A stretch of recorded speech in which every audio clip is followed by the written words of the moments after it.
பரசுராம க்ஷேத்திரம் இன்றைய கேரள மாநிலத்தில் அழகிய ஸ்தலமாக விளங்கியது பந்தள ராஜ்யம்.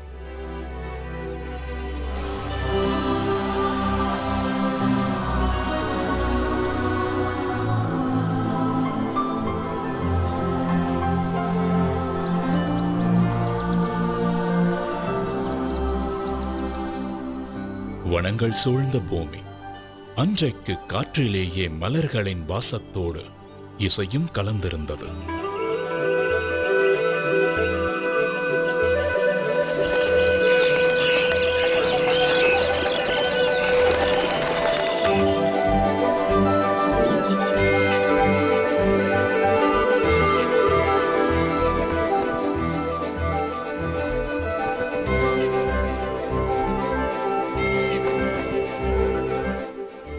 சூரியன் பந்தள ராஜ்யத்தின் மேல் இதமான மென்மை சூட்டோடு மண்டியிருந்தார்.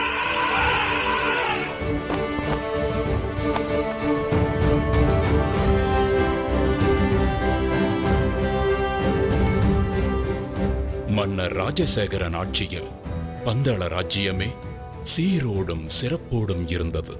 என்றாலும் ஒரு ராஜ்யத்தை ஆளும் மன்னருக்கு, சுகபோகங்கள் குறைவில்லாத அரசருக்கு ஒரு சோகம் இருந்தது. ஆம், அதுதான் புத்திர சோகம்.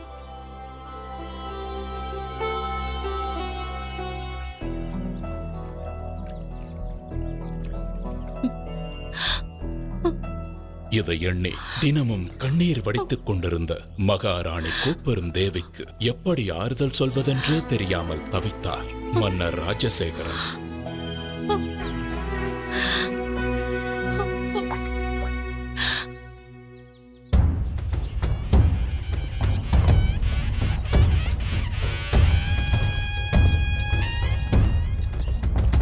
ஒரு நாள் மன்னர் ராஜசேகரன் நகர்வலம் வந்து கொண்டிருந்த பொழுது, இதோ நம் மன்னர் தான் எவ்வளவு திறமையாக நம் ராஜ்யத்தையும் மக்களையும் வழி நடத்துகிறார். இப்படி ஒரு மன்னர் கிடைக்க நாம் எல்லாம் பெரும் பேறு பெற்றிருக்க வேண்டும். உண்மைதான். ஆனால் எல்லாம் இருந்தும் என்ன பயன்? நம் அரசருக்கு புத்திர பாக்கியம் இல்லையே. நம் மன்னருக்கு பிறகு இந்த ராஜ்யத்தை ஆள ஒரு வாரிசு இல்லாமல் போய்விட்டதே.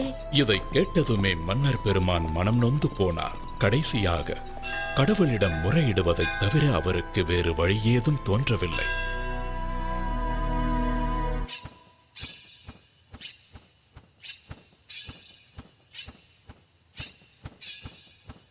அதே நேரத்தில் அரசருக்கு வாரிசு இல்லாததால் மகிழ்ச்சியில் மிதந்து கொண்டிருக்கும் ஒருவரும் அதே அரண்மனையில் இருந்தார்.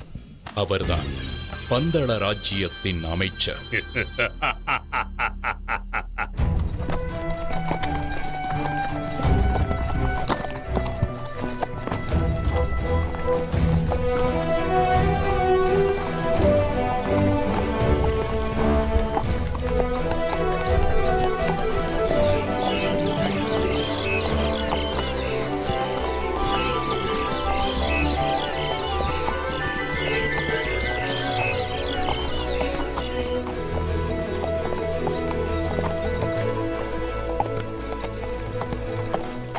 ஒரு நாள் மன்னர் ராஜசேகரன் அவரது அமைச்சர் மற்றும் பரிவாரங்களுடன் வேட்டைக்கு கிளம்பினார்.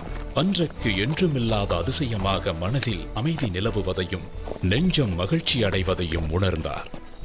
அமைச்சரே, இன்று காலையிலிருந்தே என்னை சுற்றி நற்சகுனங்களாகவே நடந்து கொண்டிருக்கிறது. என்னுடைய வாழ்வில் ஏதோ நல்லது நடக்கப் போகின்றது போலவும், உள்ளத்தில் புதைந்திருக்கும் சோகத்திற்கு வழி கிடைக்கப் போகிறது போலவும் தோன்றுகிறது. அப்படி நடந்தால் எனக்கும் மிகவும் மகிழ்ச்சிதான் அரசே. மன்னரின் நம்பிக்கைக்குரியவனாய் நடித்துக் கொண்டு மன்னரின் இடத்தை பிடிக்க மனக்கோட்டை கட்டிக் கொண்டிருக்கும் அமைச்சர், வாரிசு இல்லாத ராஜ்யம் அடுத்து எனக்குத்தான் என்று நினைக்கும் வேளையில் ஒரு பச்சிளம் குழந்தையின் குரல் கேட்டு மன்னர் சிலிர்த்துப் போனார். குரல் கேட்ட இடத்தை நெருங்க அங்கே ஒரு அழகான ஆண் குழந்தை கழுத்தில் மணிமாலையுடன் தவழ்ந்து கொண்டிருந்தது. யார் இந்த குழந்தை? இந்த குழந்தை எங்கே எப்படி வந்திருக்க கூடும்? குடியிருப்புகளே இல்லாத இந்த வனப்பகுதியில் இந்த குழந்தையை யார் விட்டு சென்று இருப்பார்கள்? ஹரிஹர புத்திரனான குழந்தையின் கழுத்தில் மணிமாலை ஒன்றை சூடி ஒரு தெய்வீக நிகழ்வின் மூலமாக பம்பா நதிக்கரையில் வீற்றிருக்கச் செய்தார் மகேசன். மிருகங்கள் அதிகம் வாழுகின்ற ஒரு வனப்பகுதி இது. எங்கே ஒரு குழந்தை இருக்கிறது என்றால் என்ன அர்த்தம்? அந்த ஆண்டவன் தான் என் பிரார்த்தனையை கேட்டு கருணையுடன் அனுப்பி வைத்திருக்கிறார். அப்படித்தான் இருக்க வேண்டும். அதனால்தான் இன்று என் மனதில் இனம் புரியாத சந்தோஷம் நிலவியதோ. இறைவா, உனக்கு நன்றி.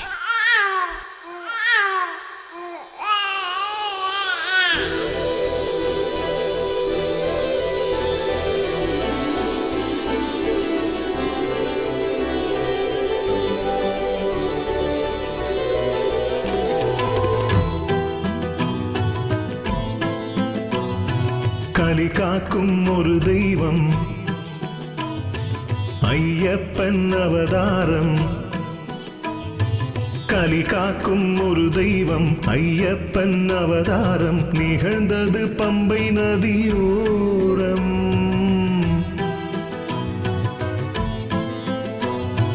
கலி காக்கும் ஒரு தெய்வம் ஐயப்பன் அவதாரம் நிகழ்ந்தது பம்பை நதியோரம். ஆழ்வார்கள் பாட்டும் தேவார கூத்தும்,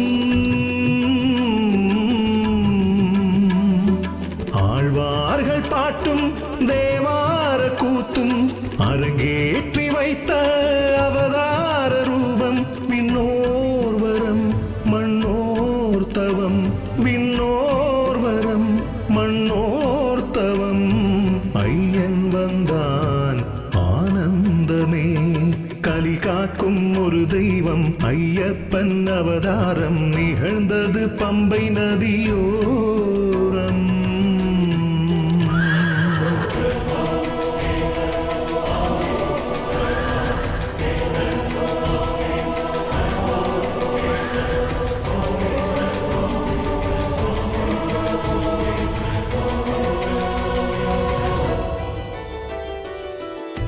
ஹரிஹர சுதனின் வருகையால் விடிந்தது காலம்.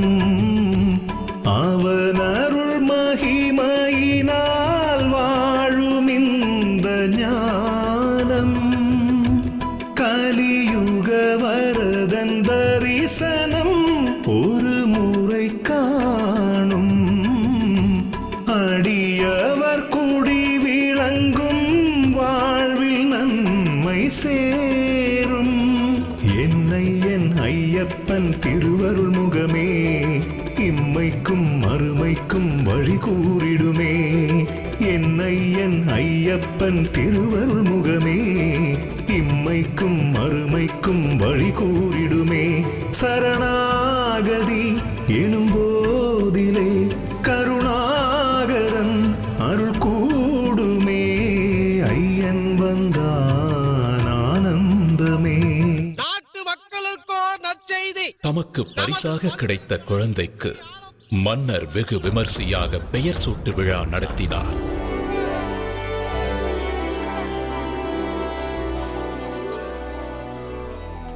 மணிமாலையுடன் இருக்கும் இந்த குழந்தைக்கு மணிகண்டன் என்று பெயர் சூட்டுகிறேன். ஆஹா, மணிகண்டன். அத்துடன் நம் பந்தள இளவரசருக்கு ஐயப்பன் எனும் நாமத்தையும் சூட்டுகிறேன். அரசவையில் அனைவரும் இனி பந்தள ராஜ்யத்தை ஆள இளவரசர் கிடைத்து விட்டார் என்று பேரானந்தம் அடைந்தனர். வாரிசே இல்லாத மன்னரின் மறைவுக்கு பிறகு நாட்டை தன்வசப்படுத்திக் கொள்ளலாம் என்று கற்பனையில் மிதந்து கொண்டிருந்த அமைச்சருக்கு மணிகண்டனின் வரவு மிகவும் அதிர்ச்சியாக இருந்தது. மணிமுத்து கழுத்தில் தவழ்வதால் மணிகண்ட நாமம். இனி இதை ஏழுலகும் வேதமென்று ஓதும். மணிகண்ட மழலை சிரிப்பிலே குழலிசை தோற்கும். முகம் கண்டு முழுமதியும் நேரில் வந்து வாழ்த்தும். பொன்னென்ன பொருளென்ன ஐயன் முன்னே எது ஒன்றும் ஈடில்லை இவனுக்கிங்கே. பொன்னென்ன பொருளென்ன ஐயன் முன்னே எது ஒன்றும் ஈடில்லை இவனுக்கிங்கே. மலர் பாதமே பட்டாலுமே துயர் யாவுமே விட்டோடுமே ஐயன் வந்தான் ஆனந்தமே கலி காக்கும் ஒரு தெய்வம் ஐயப்பன் அவதாரம் நிகழ்ந்தது பம்பை நதியோரம். இந்த தெய்வ குழந்தை பந்தளத்திற்கு வந்த நேரம் நெடுங்காலமாக குழந்தை செல்வமே இல்லாத மகாராணி கோப்பெருந்தேவி தன் வயிற்றில் ஒரு ஆண் குழந்தையை பெற்றெடுத்தாள்.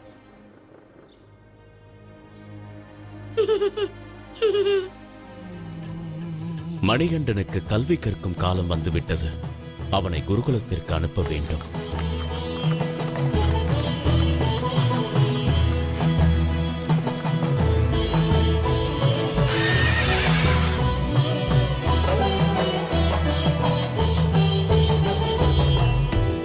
ஆதர்மங்கள் உலகில் ஏழுகையில் இறையருள் தோன்றும் அறவழி எடுத்து சொல்லி பாதை ஒன்று காட்டும் தனை சரணடையும் அடியவர் குறைகளை போக்கும் கதியேன பதம் பணிந்தால் காவல் நின்று காக்கும் கண்ணுக்குள் நின்றாடும் கருணை கடலே எந்நாளும் கரை சேர்க்கும் நம் வாழ்வினையே கண்ணுக்குள் நின்றாடும் கருணை கடலே எந்நாளும் கரை சேர்க்கும் நம் வாழ்வினையே வினை தீர்த்திடும் வில்லாளனை மனம் போற்றுது எந்நாளுமே ஐயன் வந்தான்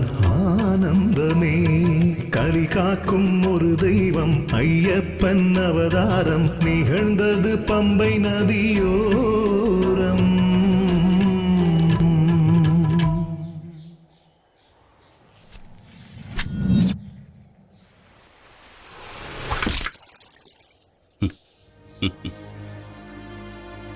இந்த மணிகண்டன் ஒரு சாதாரண பாலகனாக இருக்க முடியாது. இவர் ஒரு அவதார புருஷனாகத்தான் இருக்க வேண்டும். இவருக்கு குருவாக இருந்து கல்வி கற்றுத் தருவது நான் செய்த பூர்வ புண்ணியம். மணிகண்டன் குருகுலத்திலேயே சிறந்த மாணவனாக திகழ்ந்தார். கல்வி, கேள்வி, ஞானம் மற்றும் அனைத்து விதமான கலைகளையும் விரைவிலேயே கற்றுத் தேர்ந்தார்.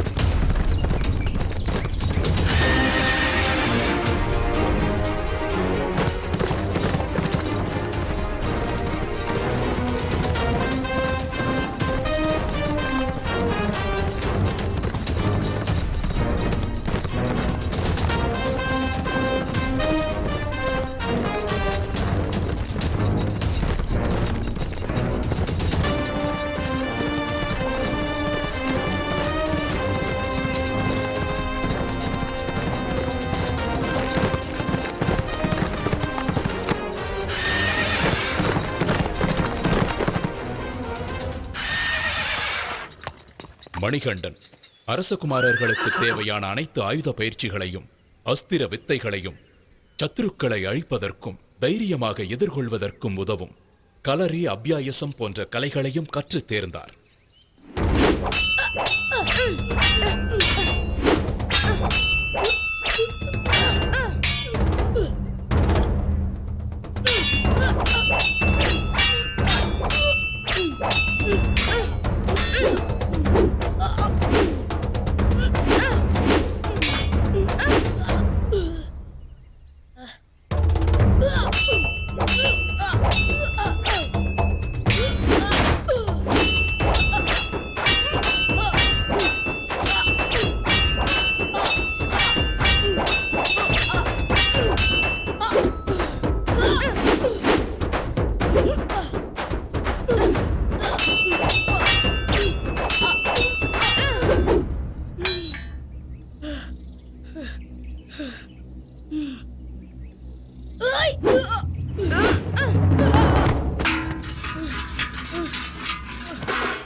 குருகுல வாசம் சிறப்புடன் முடிந்ததும் மணிகண்டன் அரண்மனையிலிருந்து வந்திருந்த குருதட்சணை மற்றும் பரிசு பொருட்களை குருவிற்கு காணிக்கையாக செலுத்தி வணங்கினார்.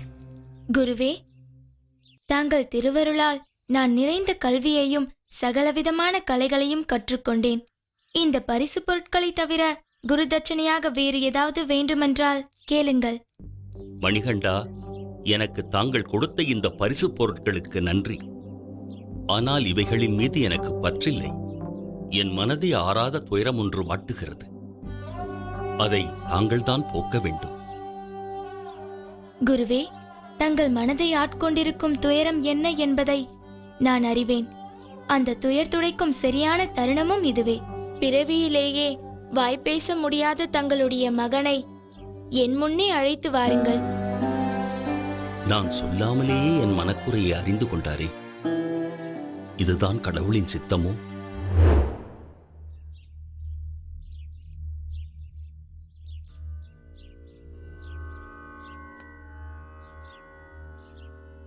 ஓம் நமக் சிவாய.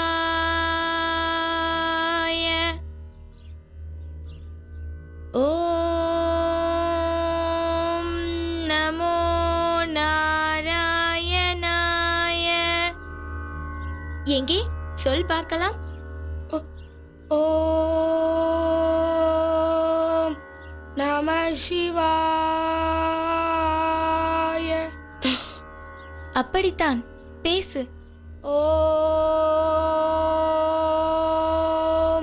நமோ நாராயணாய.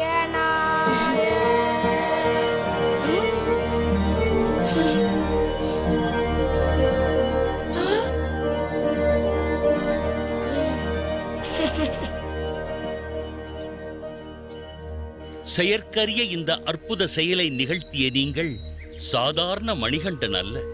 நீங்கள் யார்? நீங்கள் யார் ஐயனே? தங்கள் கணிப்பு சரியானதுதான் குருவே. ஒரு அசுர சம்ஹாரத்தை நிகழ்த்தி தீமையை அழித்த இந்த கலியுகத்தை காக்கவே நான் அவதரித்துள்ளேன். இந்த ரகசியம் தங்களுக்கு மட்டுமே தெரிந்ததாக இருக்கட்டும் குருவே. என்னுடைய அவதார நோக்கம் முடிந்த பிறகு என்னை தரிசிக்க வரும் பக்தர்களுக்கு உத்திர நட்சத்திரமாக நான் காட்சி அளிப்பேன். இதுவே நான் தங்களுக்கு தரும் குரு தட்சணை. வருகிறேன் குருவே.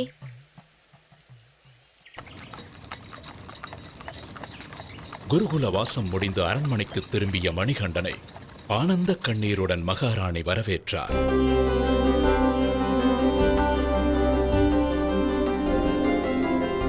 அண்ணா, தம்பி.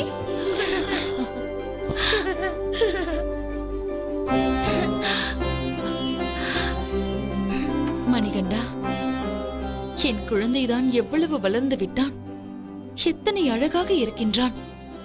அறிவுக்கு மட்டும் பஞ்சமா என்ன? என் கண்ணே பட்டுவிடும் போல் இருக்கின்றதே. அப்படித்தான் ஆனது. தாய் மகனின் பாசத்தில் விதியின் கண் பட்டுவிட்டது. காரணம், கோப்பெருந்தேவியின் வயிற்றில் பெற்றெடுத்த இளவரசன் ராஜராஜனே. அம்மா,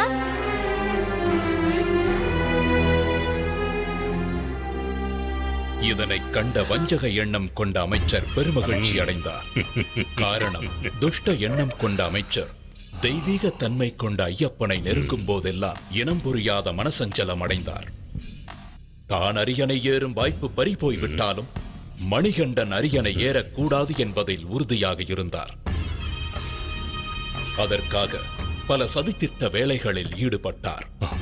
அதில் ஒரு கட்டமாக மணிகண்டன் குடிக்க வேண்டிய பாலில் விஷத்தை கலந்தார்.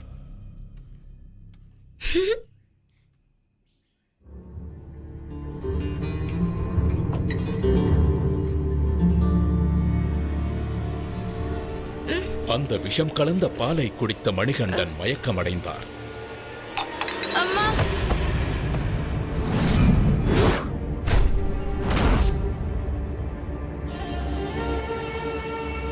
உடனே மணிகண்டனை காப்பாற்ற அரண்மனை வைத்தியர்கள் எல்லாம் எவ்வளவோ வைத்தியம் செய்தும் மணிகண்டனை காப்பாற்ற முடியாமல் தவித்தனர். இந்நிலையில் சிவபெருமான் வைத்தியர் ரூபம் எடுத்து அரண்மனைக்கு வந்தார்.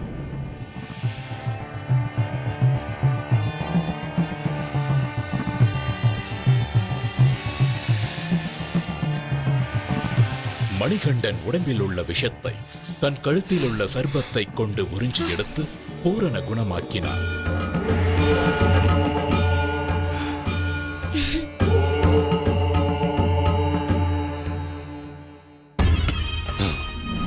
இந்த திட்டமும் முறியடிக்கப்பட்டு விட்டது.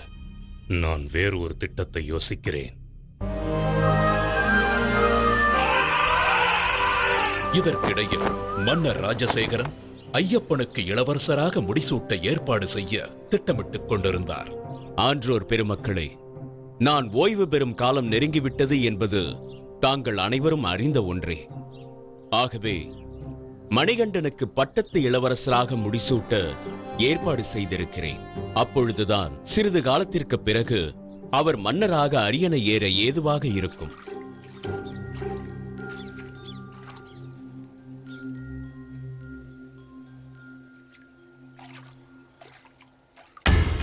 இதுதான் தக்க சந்தர்ப்பம் என்று எதிர்பார்த்த அமைச்சர் மகாராணியை தனிமையில் சந்தித்தார்.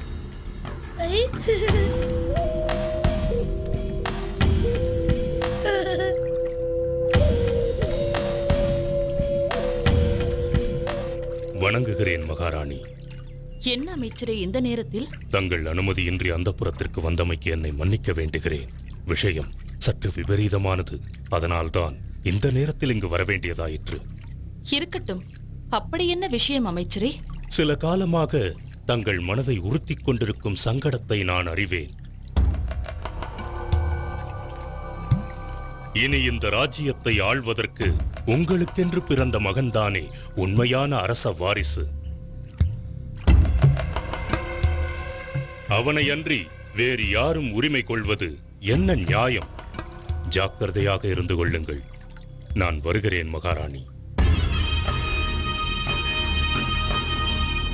12 வருடங்கள் வளர்த்த பாசமெல்லாம் எங்கோ போய்விட தனக்கு பிறந்த மகனான ராஜராஜனுடன் ஒன்றி போய்விட்டார் மகாராணி கோப்பெருந்தேவி. தம்பி,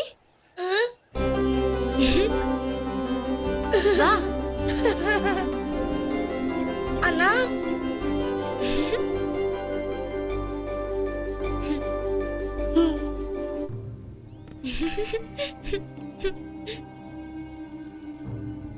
ஐயப்பன் அரசனானால் நாட்டு மக்கள் என்ன என்ன சொல்லுவார்கள்? சொந்த மகனிற்கு வளர்ப்பு பிள்ளையை அரியணையில் ஏற்றிய பாதகி என்று ஏச மாட்டார்களா? ஊர் உலகம் என்னை தூற்றாதா?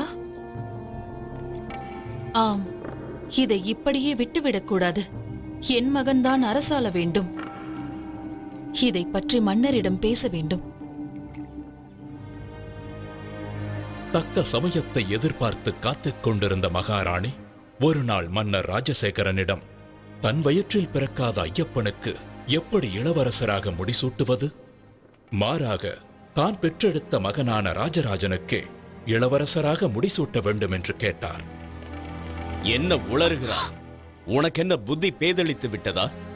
உன் வயிற்றில் பிறக்காவிட்டாலும் ஐயப்பன் தான் இந்த அரசின் மூத்த வாரிசு. அவன் அரியணை ஏறுவதுதான் நியாயம். மன்னா, மகாராணியின் வேண்டுகோளை மன்னர் ராஜசேகரன் ஏற்காததால் மகாராணியும் அமைச்சரும் ஐயப்பனை அரியணை ஏற விடாமல் தடுக்க அமைச்சரின் யோசனைப்படி அபாயகரமான ஒரு வேலையை ஐயப்பனுக்கு கொடுக்க திட்டமிட்டார்கள்.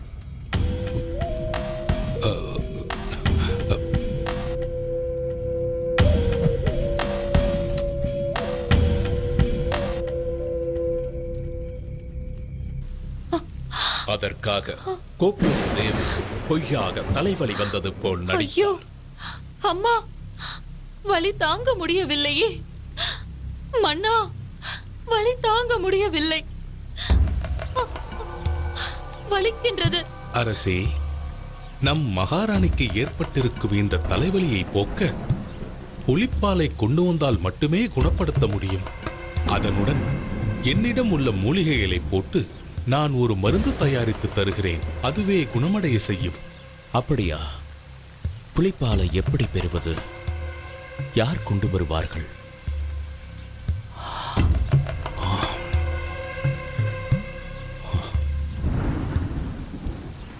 தந்தையே, தந்தையின் தலைவலியை போக்க நானே காட்டிற்கு சென்று புலிப்பாலை கொண்டு வருகிறேன்.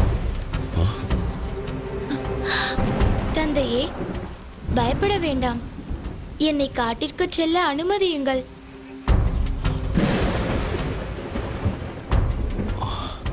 ஐயப்பனின் தெளிவான வார்த்தையிலும் தீர்க்கமான பார்வையிலும் ஒரு தெய்வீக தன்மையை உணர்ந்த பந்தளராஜன் ஐயப்பனை காட்டிற்கு செல்ல அனுமதித்தார். இதை கேட்ட அமைச்சரும் கோப்பெரும் தேவியும் தங்களது திட்டம் நிறைவேறப் போவதை நினைத்து பெருமகிழ்ச்சி அடைந்தனர்.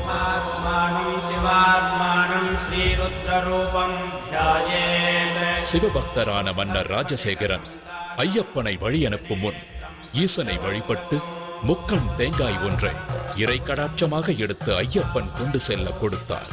கூடவே உணவுப் பொருட்கள் சிலவற்றையும் போட்டு அதை இருமுடியாக கட்டி ஐயப்பனிடம் கொடுத்து வழி அனுப்பி வைத்தார்.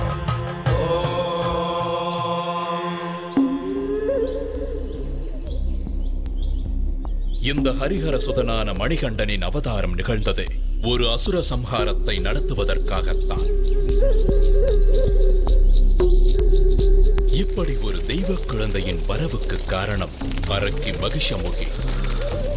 மகிஷமுகி அரக்கர் குலத்தின் தலைவி. பார்வைக்கு மட்டுமல்ல, எண்ணத்திலும் உருவத்திலும் கொடூரமானவள். பார்ப்போரை அச்சமூட்டும் அரக்கத்தனத்தின் மொத்த உருவாக தோன்றினாள்.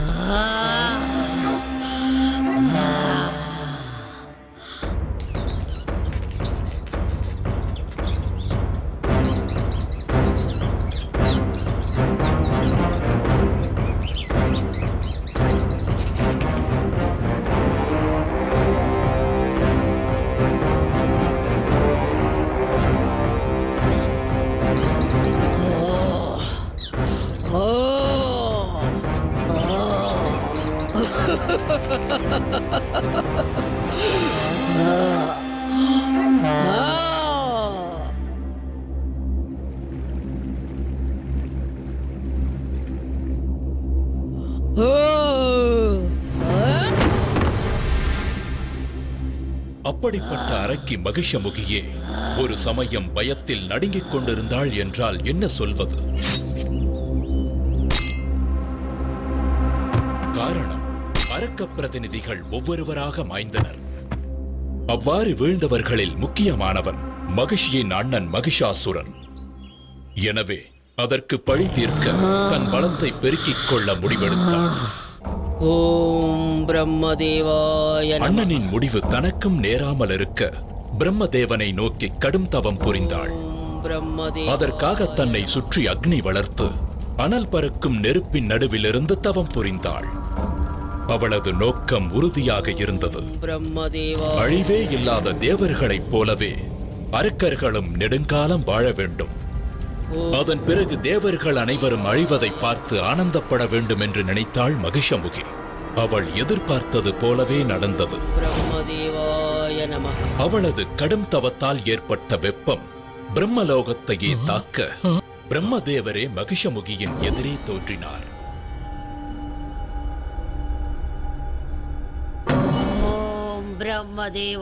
மகிஷமுகியே, உன் கடும் தவத்தால் நான் மனம் நெகிழ்ந்தேன். கண் திற.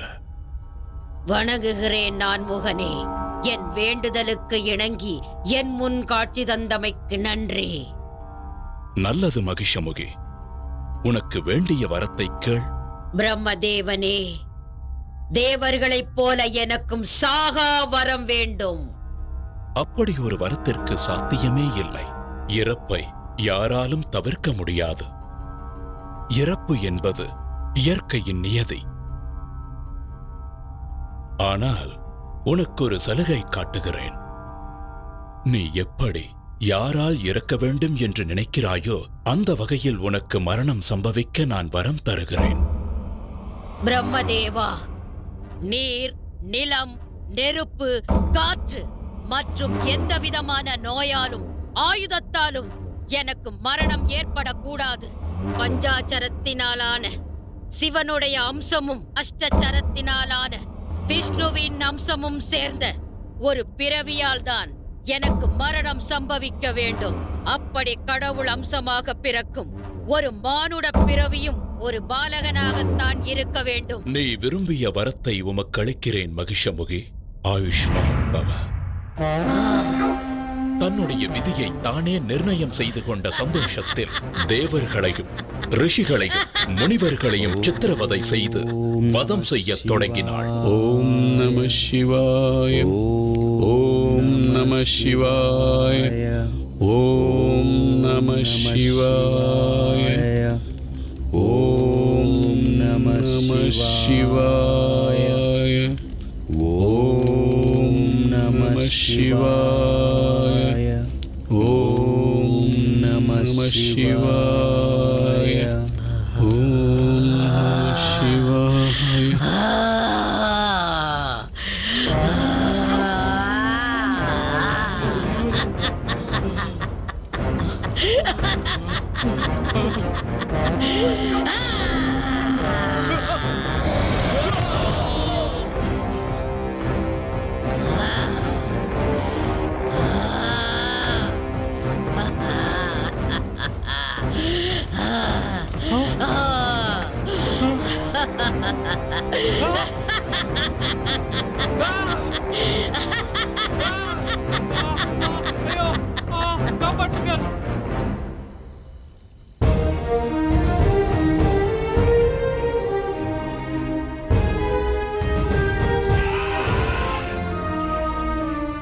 இந்த இடத்தில் இன்னொரு நிகழ்வை நினைவு கூறுவது பொருத்தமாக இருக்கும்.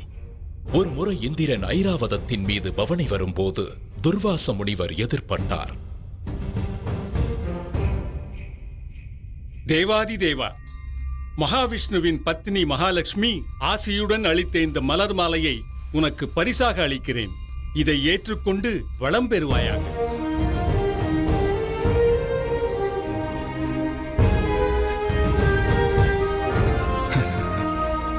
இந்திரனோ வெகு அலட்சியமாக யானையின் மீது அமர்ந்தபடியே அந்த மலர் மாலையை ஐராவத யானையின் மத்தகத்தின் மீது வீசினார்.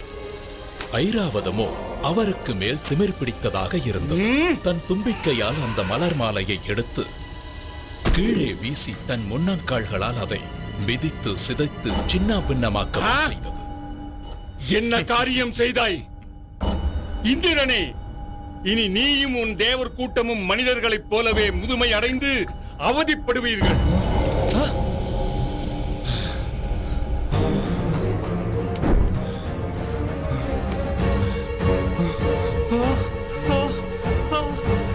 என் உடல், என் கைகள். மகரிஷியே, என்னை மன்னித்து விடுங்கள். என் அகந்தையால் தான் தன்னிலை மறந்து தவறிழைத்து விட்டேன். இதற்கு தாங்களே சாப விமோச்சனம் அளிக்க வேண்டும். அகந்தையால் மதியிழந்து அநாகரிகமாக நடந்து கொண்டாய். சரி, போகட்டும். பார்க்கடலில் உள்ள அமிர்தத்தை அருந்தினால் மட்டுமே உனக்கு சாப விமோச்சனம் கிடைக்கும்.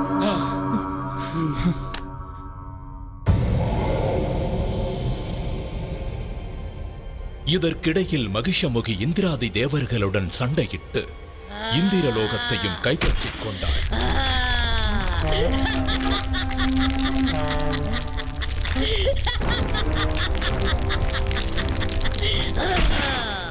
இந்திரனும் தேவர்களும் ஓடி ஒளிந்து கொண்டனர். அது மட்டுமல்லாமல் துர்வாசரின் சாபத்தின் காரணமாக உருவத்தில் மூப்பு ஏற்பட்டு நரை கூடி உடல் மெலிந்து மனம் நொந்து போன தேவர்கள் சாப விமோச்சனம் தேடி கைலாயம் செல்ல முடிவெடுத்தனர். பரமேஸ்வரா, இனி நீயே கதி. பரம்பொருளே, எங்களுக்கு அபயம் அளியுங்கள். நடந்ததையெல்லாம் நானும் அறிவேன். ஈசனே, எங்களுக்கு நேர்ந்திருக்கும் இந்த சங்கடத்திலிருந்து தாங்கள் தான் எங்களை காத்தருள வேண்டும். வலிமை இழந்த உங்களால் பார்க்கடலை தனியாக கடைய முடியாது. எனவே உங்களுக்கு துணையாக அரக்கர்களையும் அனுப்பி வைக்கிறேன். இருவரும் சேர்ந்து கடைவதன் மூலம் கிடைக்கும் அமிர்தத்தை சமமாக பங்கிட்டுக் கொள்ளுங்கள்.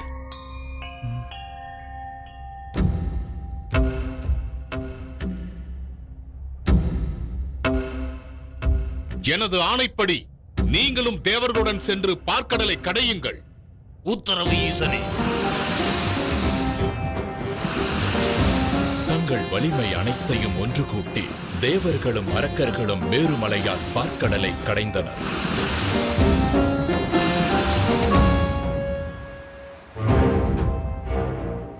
அதில் கிடைத்த அமிர்தத்தை அரக்கர்கள் மட்டுமே எடுத்துச் சென்றனர்.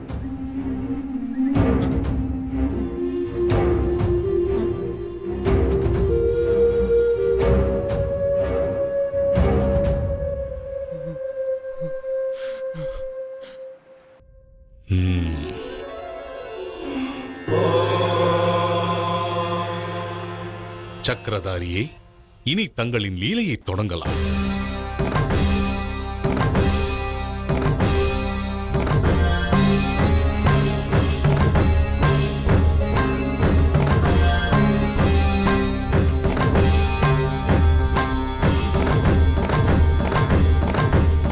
அரக்கர்களின் பலவீனத்தை புரிந்து கொண்ட விஷ்ணு அழகிய மோகினி அவதாரம் எடுத்தார்.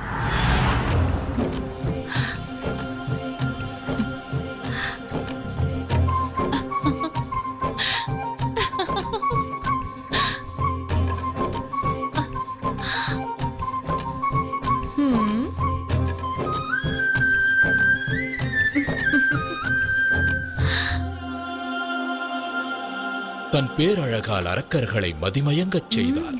அவர்களிடமிருந்து அமிர்தத்தை எடுத்து தேவர்களுக்கு கொடுத்து சாப விமோச்சனம் பெறச் செய்தார்.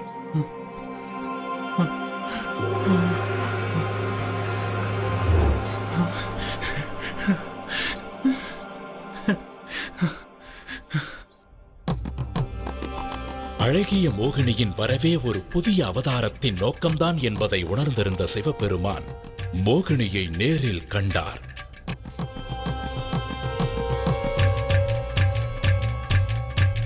சிவ அம்சமும் விஷ்ணு அம்சமும் ஒன்றாக கலந்தன. அதன் விளைவாக ஜோதிமயமான ஒரு அற்புத ஆண் குழந்தை பிறந்தது. அந்த தெய்வீக குழந்தைதான் அரக்கியை அழிக்க வந்த மணிகண்டன்.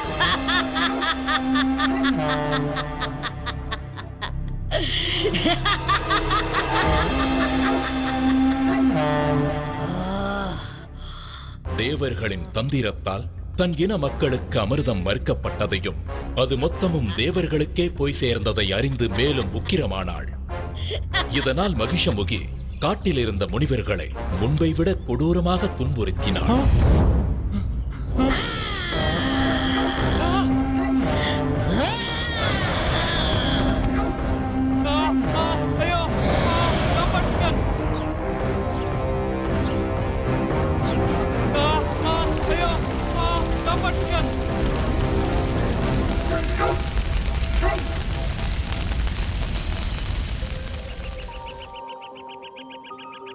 இந்த நிலையில் புலிப்பால் தேடி வந்த ஐயப்பன் அதே காட்டிற்குள் பிரவேசம் செய்தார்.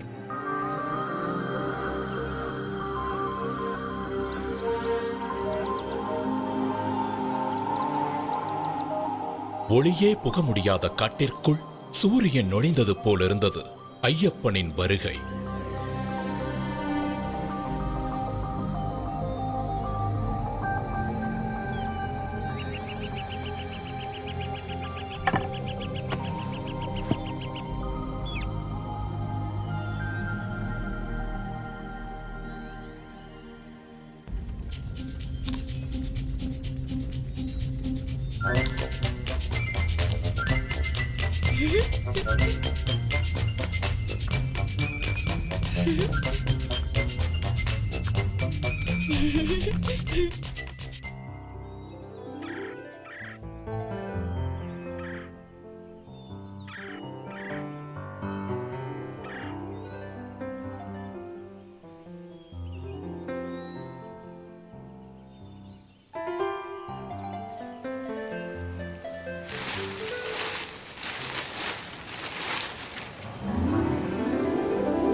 ஐயப்பன் காட்டிற்குள் அடியெடுத்து வைத்ததுமே ஈசனால் அனுப்பப்பட்ட பூதகணங்களும் அவரை வணங்கி பின்தொடர்ந்தன.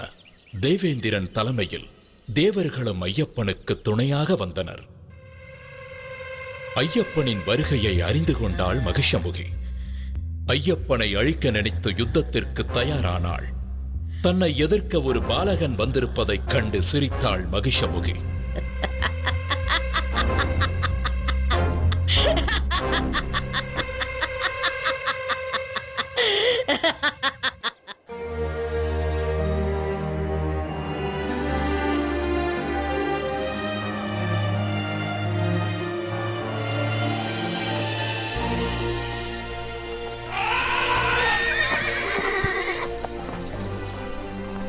ஐயப்பனின் வருகையை அறிந்த முனிவர்கள் மகிஷமுகியால் தங்களுக்கு நேர்ந்த கொடுமைகளை ஐயப்பனிடம் முறையிட்டனர். ஐயப்பன் தனது அவதார நோக்கம் நிறைவேறும் கட்டம் நெருங்கிவிட்டதை உணர்ந்தார். மானசீகமாக சிவபெருமானையும் மகாவிஷ்ணுவையும் வணங்கி யுத்தத்திற்கு தயாரானார்.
அழுதா நதிக்கரையில் வந்து விழுந்தது.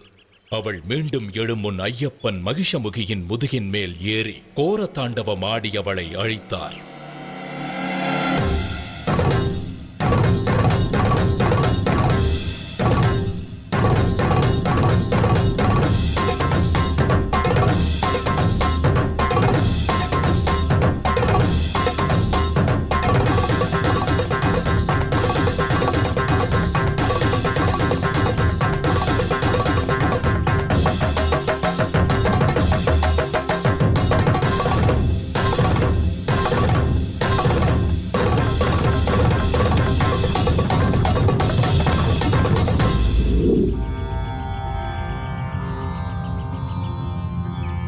ஐயப்பனின் மகிஷமுகி சம்ஹார நர்த்தனத்தை காண வந்திருந்த ஈசன் தனது காளையை பக்கத்தில் உள்ள மரத்தில் கட்டி வைத்தார். அதனால் அந்த இடம் காளை கட்டி என்று அழைக்கப்படுகிறது. சஹஸ்ரசீர்ஷா புருஷः சஹஸ்ராக்ஷஸ் சஹஸ்ரபாத் சபூமிம் விஸ்வதோ வ்ருத்வா. ஐயப்பனின் பொற்பாதம் உடலில் பட்டதால் மகிஷமுகியின் உடலிலிருந்து விடுதலையாகி சாப விமோச்சனம் பெற்றாள் லீலாவதி. ஐயப்பனின் தாழ் பணிந்தாள். ஐயனே, தங்களது பொற்பாதம் என் மீது பட்டதால் நான் சாப விமோச்சனம் அடைந்தேன். இனி நான் தங்களுக்கே சொந்தம். என்னை ஏற்றுக்கொண்டு அருள் பாலிக்க வேண்டும். உன் விருப்பம் நிறைவேறாது. இந்த அவதாரத்தில் நித்திய பிரம்மச்சாரியாகவே நான் இருக்கப் போகிறேன். ஆனாலும் ஒரு வாய்ப்பு இருக்கிறது. எனக்கென்று ஒரு கோவில் கட்டப்படும். அப்போது என்னை தரிசிக்க லட்சக்கணக்கில் பக்தர்கள் வருவார்கள். வருடா வருடம் என் பக்தர்களின் கூட்டம் அதிகரித்துக் கொண்டே போகும். ஒவ்வொரு வருடமும் புதிதாக பக்தர்கள் என்னை முதன்முறையாக தரிசிக்க வருவார்கள். அப்படி எந்த வருடத்தில் புதிய பக்தர் யாரும் வரவில்லையோ அப்போது உன்னை நான் திருமணம் செய்து கொள்கிறேன். அதுவரை காத்திரு. என்னுடைய கோவிலுக்கு அருகிலேயே உனக்கும் ஒரு கோவிலை கட்டுவார்கள். உன்னை மாளிகைபுரத்து அம்மன் மஞ்ச மாதா என்றெல்லாம் அழைத்து மக்கள் வழிபடுவார்கள். என்னை காண வரும் பக்தர்கள் உன் கோவிலுக்கும் வந்து உன்னையும் தரிசித்துவிட்டு செல்வார்கள். எனக்கு அருகிலேயே இருக்கும் நீ எந்த வருடத்தில் புதிய பக்தர் யாரும் என்னை தரிசிக்க வரவில்லை என்பதை கண்டு கொள்ளலாம். அதுவரை காத்திரு. தங்கள் சித்தம் இதுதான் என்றால் என் பாக்கியமும் இதுதான். தங்களுக்கு சமமாக எனக்கும் ஒரு கோவிலினை கட்டி என்னையும் மக்கள் வந்து வணங்குவார்கள் என்று எனக்கு சரியாசனம் தந்த பரம்பொருளே, உம்மை வணங்குகிறேன்.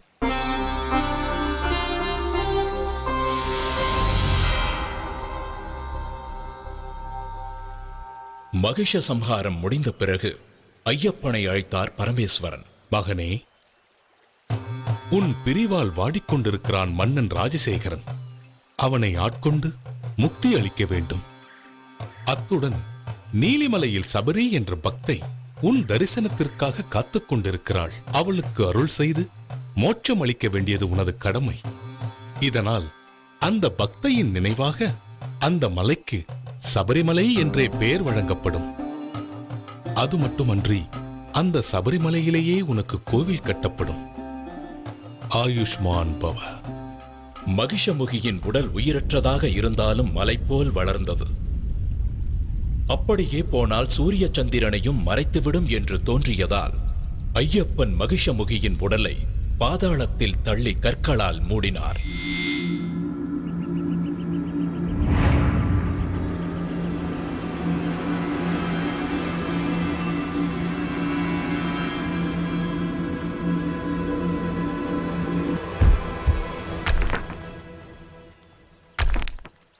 ஐயனின் ஆணைப்படி பூதகணங்களும் தேவர்களும் கற்களை எடுத்து வீசி கற்குவியலுக்குள் மகிஷமுகியின் உடலை புதைத்தனர். அப்படி கற்களால் மூடப்பட்டு மகிஷமுகியை அடக்கம் செய்யப்பட்ட இடமே கல்லிடும் குன்று என்ற பெயரால் அழைக்கப்படுகிறது.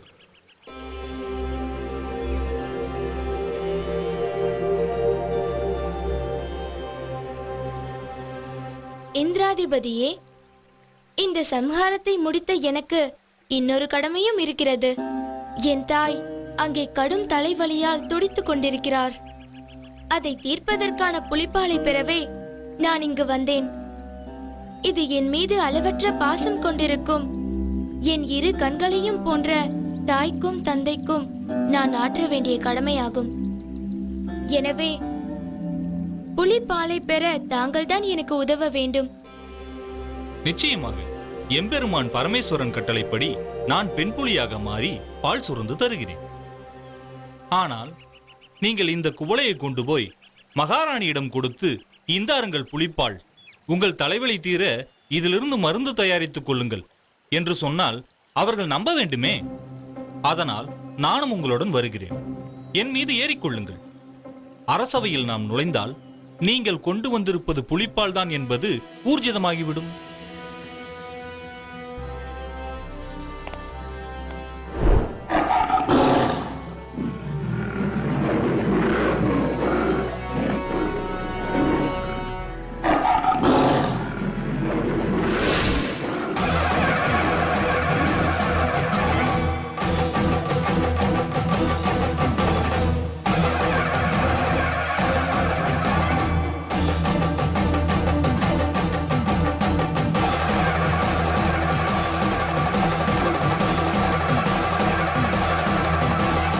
மகிஷமுகி வதம் கண்ட மணிகண்ட சுவாமி அவர் வாரானே வன்புலியும் ஏறியே மலை தாண்டி மடு தாண்டி கண் கண்ட தெய்வம் அவன் வாரானே பந்தளத்தை தேடியே ஆற்று வழி ஊற்று வழி காட்டு வழி கோட்டை வழி கடந்திங்கு வாரானே ஐயப்பா சொன்ன தலை நோக்கி மருந்தாகும் புலிப்பாலை கொண்டிங்கு வாரானே ஐயப்பா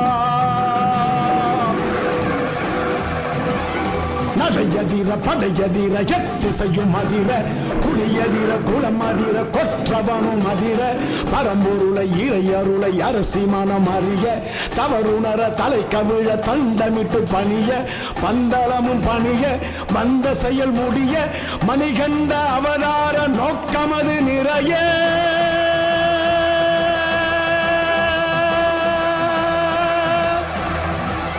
வில்லாளி வீரன் புலியை வாகனமாக கொண்டு புலிக்கூட்டம் புடைசூழ பந்தல ராஜ்யத்தை வந்தடைந்தார்.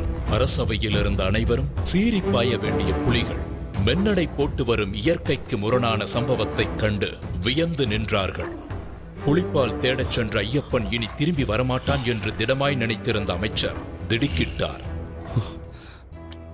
மன்னர் ராஜசேகரன் இரு கைகளையும் கூப்பி நெகிழ்ந்து போய் நின்றார். அவர் கண்களில் ஆனந்த கண்ணீர் வழிந்தது. தந்தையே, தாயின் தலைவலி தீர இதோ கொண்டு வந்துள்ளேன் புலிப்பால். இந்த அளவு போதாது என்று வைத்தியர் சொல்வாரானால் எவ்வளவு வேண்டுமானாலும் கலந்து கொள்ள இதோ புலி கூட்டமே என்னுடன் வந்துள்ளது. தாங்கள் கடவுளின் அவதாரம்தான் என்று நிச்சயம் நான் உணர்கிறேன். நாங்கள் ஏதாவது தவறு இழைத்திருந்தால் எங்களை மன்னித்து அருள வேண்டும் ஐயனே.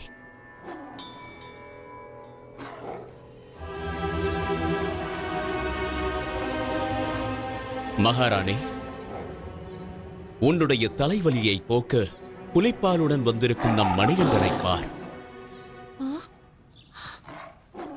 தாலாட்டிய தாயன்பிற்கு பாலூட்டிய சேதானிவன்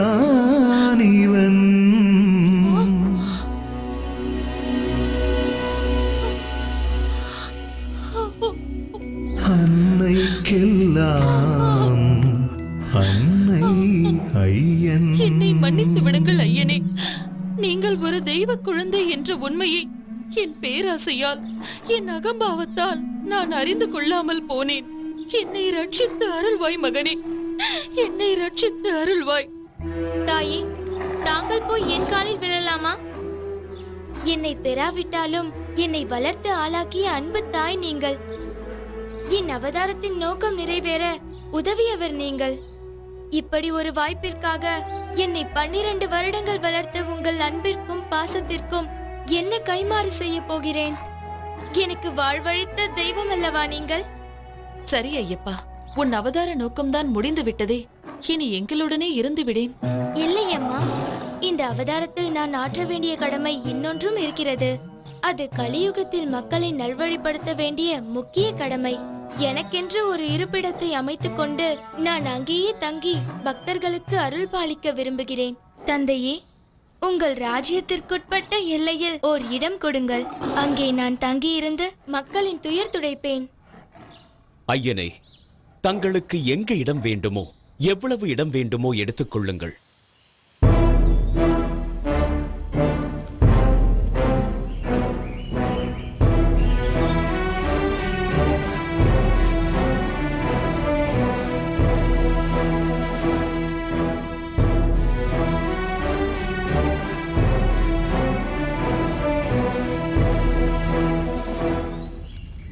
நான் இங்கிருந்து அம்பு எய்கிறேன். அந்த அம்பு எங்கே போய் விழுகிறதோ அந்த இடம்தான் எனக்கு வேண்டும். அங்கு எனக்கு கோவில் கட்டி தாருங்கள். அங்கிருந்தபடி கலியுகத்தை நான் பரிபாலிக்கிறேன்.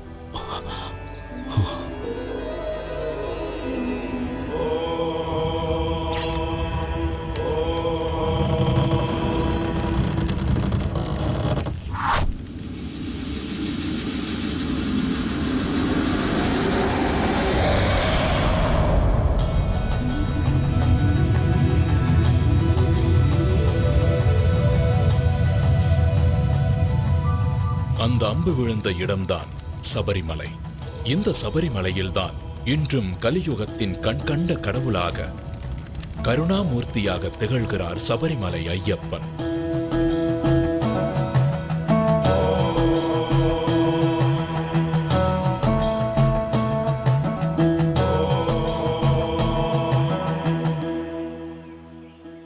சபரிமலையில் ஐயப்பன் கேட்டுக்கொண்டபடி கோவில் கட்டும் பணியை வேகமாக மேற்கொண்டார் மன்னர் ராஜசேகரன்.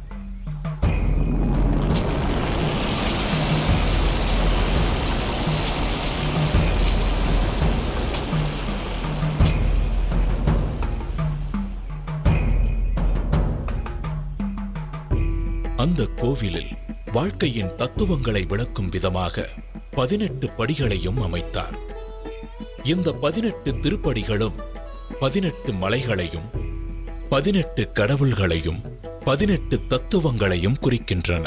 18 மலைகளாகிய இஞ்சிப்பாறை மலை, காலைக்கட்டி மலை, புதுச்சேரி மலை, கரிமலை, தலைப்பாரமலை, தேவர்மலை, ஸ்ரீபாதமலை, மயிலாடுமலை, மாதங்கமலை, கால்கிமலை, சிற்றம்பலமலை, சுந்தரமலை, நாகம்பலமலை, கவுண்டமலை, நிலக்கல்மலை, நீலிமலை, பொன்னம்பலமலை, சபரிமலை போன்ற மலைகளையும் 18 கடவுள்களாகிய விநாயகர், சிவன், பார்வதி, முருகன், பிரம்மா, விஷ்ணு, ரங்கநாதர், காளி, யமன், சூரியன், சந்திரன், செவ்வாய், குரு, புதன், சுக்கிரன், சனி, ராகு, கேது ஆகிய கடவுள்களையும் 18 தத்துவங்களாகிய காண்பது, கேட்பது, மனம், ரசனை, ஸ்பரிசம், காமம், பேராசை, குரோதம், கோபம், மோகம், மதம், மாச்சரியம், தம்பு, சாத்வீகம், ராஜசீகம், தாமசீகம், வித்யா, அவித்யா போன்ற குணங்களையும் உணர்த்தும் விதமாக பகவான் தத்வாதீனனாக இருக்கிறார் என்பதை குறிப்பதே இந்த 18 படிகளின் நோக்கம். கோவில் கட்டி முடித்ததும் ஐயப்பனுக்கு எந்த வகையிலான விக்கிரகம் அமைப்பது என்ற கேள்வி எழுந்தது. அப்போது பரசுராமரே எடுத்து வந்த சாஸ்தாவின் சிற்பமான 2 கால்களையும் புத்திட்டு இணைத்து யோக பட்டத்துடன் பந்தனம் செய்த வண்ணம் தத்துவமசி எனும் சின்முத்திரையுடன் கூடிய பகவானின் திருவுருவமே ஏற்றது என்பதை ஆண்டவன் கட்டளைப்படியுடன் கூடிய சுபதினத்தில் பரசுராமர் தர்ம சாஸ்தாவை பிரதிஷ்டை செய்தார். அன்றிலிருந்து ஆண்டுதோறும் மகர சங்கராந்தி தினத்தன்று ஐயப்பன் பக்தர்களுக்கு அருள்பாலிக்கிறார். இதன் மூலம் தன் குருவிற்கு அளித்த வாக்கையும் நிறைவேற்றுகிறார். என்னை சரணடைந்தவர்கள் நற்கதி அடைவார்கள் என்பதை வலியுறுத்தும் விதமாக வலது கையை வலது முழங்கால் மீது தாங்கி அபயஹஸ்தமாக அருள் வழங்குகிறார் ஐயப்பன். அதாவது தன்னை சரணாகதி என அடைபவர்களுக்கு அபயமளிக்கும் அற்புத கோலம்